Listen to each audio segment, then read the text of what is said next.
అది ప్రభుత్వ రంగ సంస్థే అయినా తన జేబు సంస్థల దాదాపు 4 దశాబ్దాల పాటు ఆ సంస్థపై ఏకఛత్రాధిపత్యం చలాయించాడు కీలక నేత.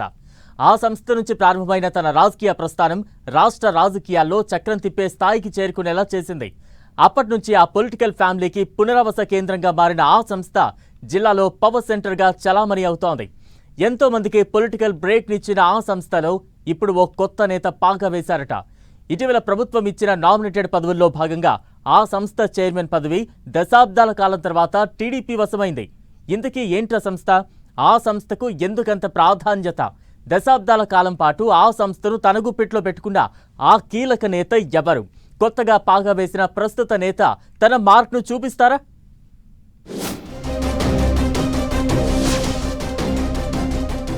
బొత్స సత్యనారాయణ ఏపీ రాజకీయాల్లో పరిచయం అక్కర్లేని పేరు. రాష్ట్ర రాజకీయాల్లో కీలక నేతగా ఎదిగి ప్రస్తుతం వైసీపీలో సీనియర్ నేతగా చలామణి అవుతున్న మాజీ మంత్రి బొత్స సత్యనారాయణకు పొలిటికల్ బ్రేక్ ఇచ్చింది మాత్రం విజయనగరం జిల్లా సహకార కేంద్ర బ్యాంక్. దీన్నే డీసీసీబీగా పిలుస్తారు. 4 దశాబ్దాల పాటు రాజకీయ చరిత్ర ఉన్న దీనికి చైర్మన్లుగా, పాలకవర్గ సభ్యులుగా ఎంతోమంది హేమాహేమీలు, ఉద్దండులు సేవలందించారు. అలాంటి అత్యంత కీలకమైన డీసీసీబీకి తాజాగా టీడీపీ యువనేత, చీపురుపల్లి టీడీపీ ఇన్ఛార్జ్ కిమిడి నాగార్జున చైర్మన్ గా నామినేట్ అయ్యారు. టీడీపీ ఆవిర్భవించిన 42 ఏళ్లలో ఆ పార్టీకి కేవలం ఇది 2వ అవకాశం మాత్రమే.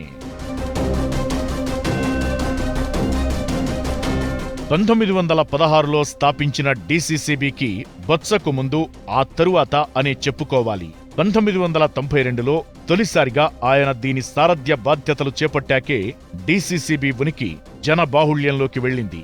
ఆయన వరుసగా రెండోసారి కూడా చైర్మన్ అయ్యాక జిల్లా రాజకీయాలకు కేంద్ర బిందువుగా మారింది.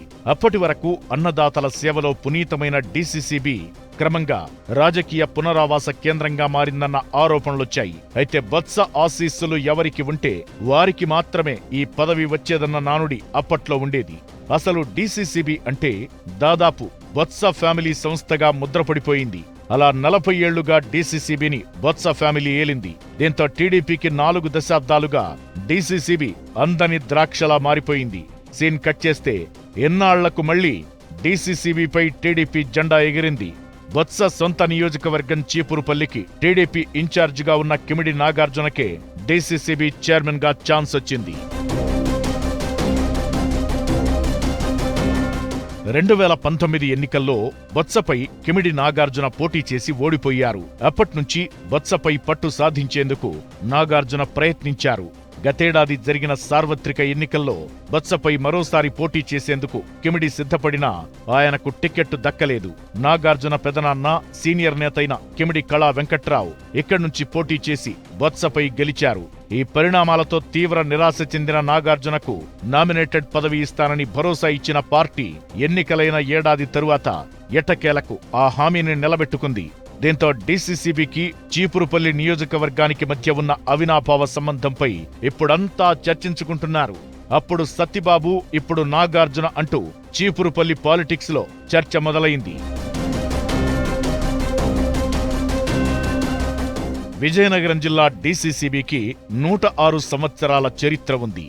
ఇందులో 1.3 లక్షల మంది సభ్యులు, 24 బ్రాంచులు, ఏటా కనిష్టంగా 2000 కోట్ల రూపాయల టర్నోవర్ కలిగి ఉంది. కొందరు నేతలు బినామీ పేర్లతో 100 కోట్ల రూపాయల రుణాలు మెక్కేసి యగనామం పెట్టిన ఘటనలు కూడా ఉన్నాయి. అలాంటి పరిస్థితుల్లో దీన్ని సంస్కరించి గాడిన పెట్టడం అంత సులువు కాదన్న వాదనలు సైతం రాజకీయ వర్గాల్లో వినిపిస్తున్నాయి.